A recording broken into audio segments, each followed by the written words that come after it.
नमस्कार दोस्तों, हर्षित द्विवेदी एजुकेशन द्वारा बनाया मॉक क्वेश्चंस फॉर प्रीलिम्स 2021 में आपका स्वागत है। मेरा नाम है विनीत सागर। 27 जनवरी 2021 का इंपॉर्टेंट क्वेश्चंस क्या क्या है देख लेते हैं। आगे जाने से पहले लेक्चर पर लाइक का बटन जरूर दबाइएगा। चैनल को अब तक सब्सक्राइब नहीं किया हो तो सब्सक्राइब भी कीजिएगा। दोस्तों, हमें सपोर्ट करने के लिए आप चैनल के मेंबर भी बन सकते हो ज्वाइन बटन दबा के। Question number 1, recently the international monetary fund has released the world economic outlook 2021 report. Consider the following statements which are correct. Video pause कीजिए और आंसर बताइए।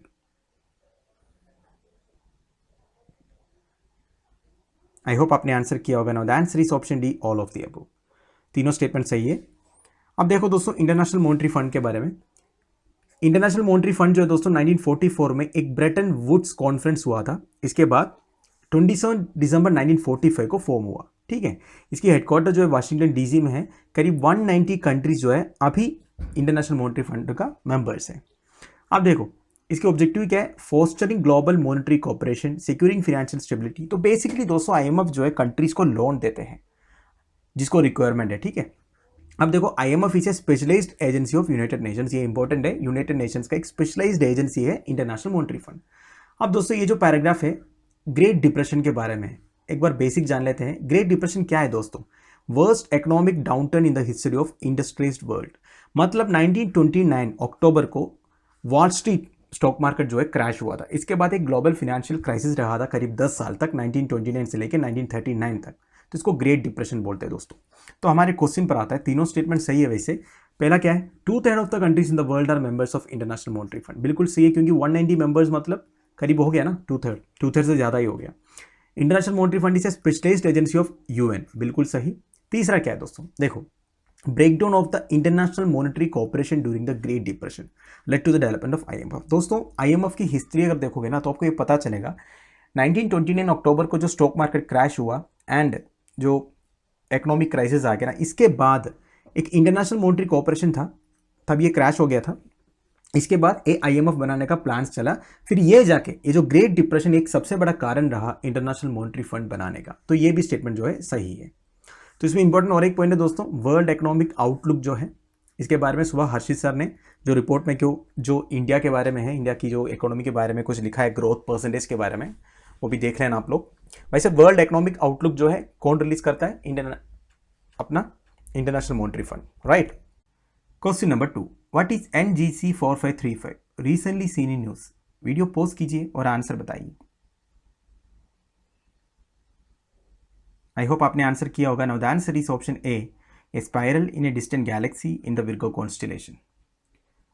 तो दोस्तों बेसिकली स्पाइरल स्ट्रक्चर्ड गैलेक्सी है जो विर्गो कॉन्स्टेलेशन में है। इस तरह की जब भी कोई टर्म्स आते हैं दोस्तों, इसके बारे में बेसिक नॉलेज होना जरूरी है। यूपीएससी प्रीलिम्स में इस तरह के क्वेश्चंस पूछा जाता है। तो दोस्तों एक्सप्लेनेशन लिखा हुआ पढ़ लीजिएगा। मेजर पॉइंट्स जो मैं बता देता हूँ।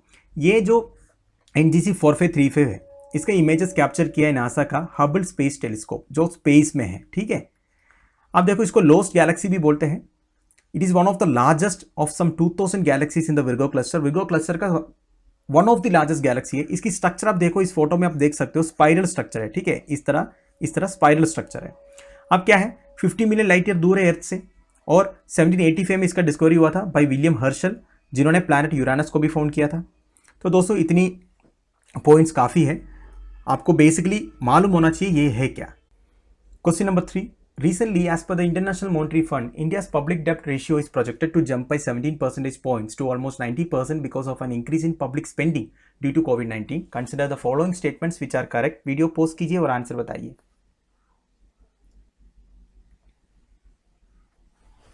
आई होप आपने आंसर किया होगा। Now the answer is option D, all of the above. तीनों स्टेटमेंट सही है दोस्तों। सबसे पहले समझते हैं पब्लिक डेप्ट रेशियो है क्या। ये जो स्टेटमेंट 1 में लिखा है वही है दोस्तों इसका definition. It's a metric comparing a country's public डेप्ट to its gross domestic product. एक कंट्री का जीडीपी जितना है ना, उसका कितना परसेंटेज उस कंट्री का डेप्ट है, ये बताता है पब्लिक डेप्ट रेशियो। सेकंड स्टेटमेंट क्या है, इंडियाज पब्लिक डेप्ट ratio has remain stable at about 70% of the GDP since 1991। 1991 में जब एलपीजी हुआ था, economic reforms, liberalisation, privatisation and globalisation, इसके बाद इंडिया की जो पब्लिक डेप्ट रेशियो है ना दोस्तों, वो 70% में स्टेबल रहा है कंसिस्टेंटली। पर 2020 में जो कोविड-19 क्राइसिस आ गया, इसके बाद आईएमएफ ने ये प्रोजेक्ट किया था कि ये 90% तक हो सकता है। ये थोड़ा पुराना न्यूज़ है, पर ये पब्लिक डेप्ट रेशियो थोड़ा इंपॉर्टेंट है, इसलिए मैंने क्वेश्चन डाला है। तीसरा स्टेटमेंट क्या है, in the Indian context public डेप्ट includes the total liabilities of union government that are to be paid from the CFI। बिल्कुल सही है दोस्तों, इंडियन कॉन्टेक्स्ट में पब्लिक डेप्ट में यूनियन गवर्नमेंट का टोटल लायबिलिटी इंक्लूड होता है जो हमें कंसोलिडेटेड फंड ऑफ इंडिया से पे करना है। ठीक है, तो हमें हमारा आंसर मिल गया वैसे ऑल ऑफ द अबव, तीनों स्टेटमेंट बिल्कुल सही है। एक्सप्लेनेशन में और कुछ अलग नहीं लिखा है, वही लिखा है दोस्तों, पढ़ लीजिएगा। Question number 4, consider the following statements with respect to treaty on the prohibition of nuclear weapons which are correct. Video pause कीजिए और आंसर बताइए।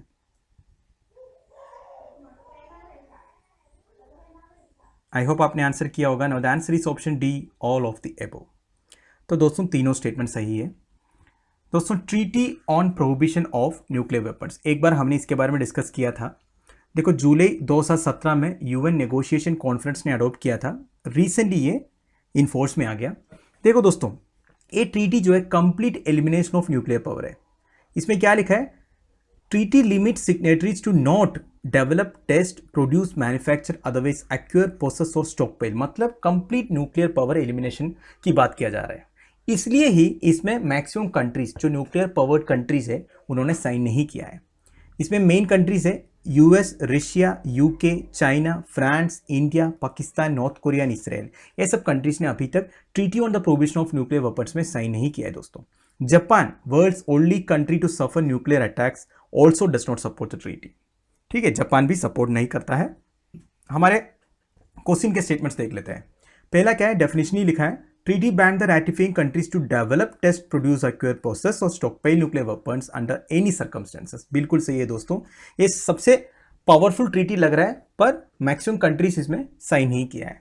India is neither party to, not bound by any obligations of the treaty, बिल्कुल सही। Japan is the world's only country to suffer nuclear attacks, दोस्तों ये statement भी सही है। ठीक है, Japan is the only country to suffer nuclear attacks. जो पर्ल हार्बर के बाद US ने जो जापान में नागासाकी एंड हिरोशिमा में जो अटैक किया था वो वर्ल्ड्स ओनली न्यूक्लियर अटैक है। तो हमारा आंसर हमें मिल गया option D, all of the above. Question number 5, which of the following gulf are not part of or connected with Red Sea. Video pause कीजिए और आंसर बताइए। आई होप आपने आंसर किया होगा वीडियो पॉज करके। Now the answer is option D, gulf of Sidra. दोस्तों कल ही मैंने रेड सी के बारे में इंटरनेशनल बॉडी सीरीज में कवर किया था, पूरे गल्फ, बॉर्डरिंग कंट्रीज, सब कुछ।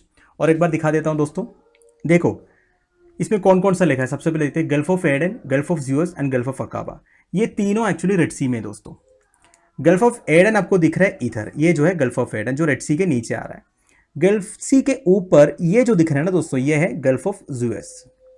ये जो दिख रहा है ना, ये जो छोटा सा, ये है गल्फ ऑफ अकाबा।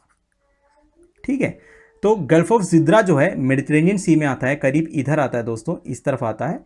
तो गल्फ ऑफ सिद्रा जो है वो मेडिटेरेनियन सी का पार्ट है, रेड सी का पार्ट नहीं है। तो हमारा आंसर है गल्फ ऑफ सिद्रा। तो दोस्तों हमारे daily 5 mock questions for prelims इधर खत्म हो रहा है। कल मैंने एक क्वेश्चन पूछा था, which of the following union territory of India has the shortest coast line. Answer is option है दमन एंड दीव। आज का क्वेश्चन देख लीजिए, which of the following is not a type of muscle in the human body. इस question का answer आप मुझे comment box में बता दीजिएगा। तो दोस्तों हमारी वीडियो इधर ख़त्म कर रहा हूँ। मैं उम्मीद कर रहा हूँ आप लोगों को कुछ सीखने को मिल रहा है मेरे से। अगर मेरी वीडियो पसंद आए तो ज़रूर शेयर कीजिएगा वीडियो को मैक्सिमम। लेक्चर की PDF एज यूजुअल आपको टेलीग्राम चैनल में मिल जाएगा। Thank you for watching, have a nice day, bye bye.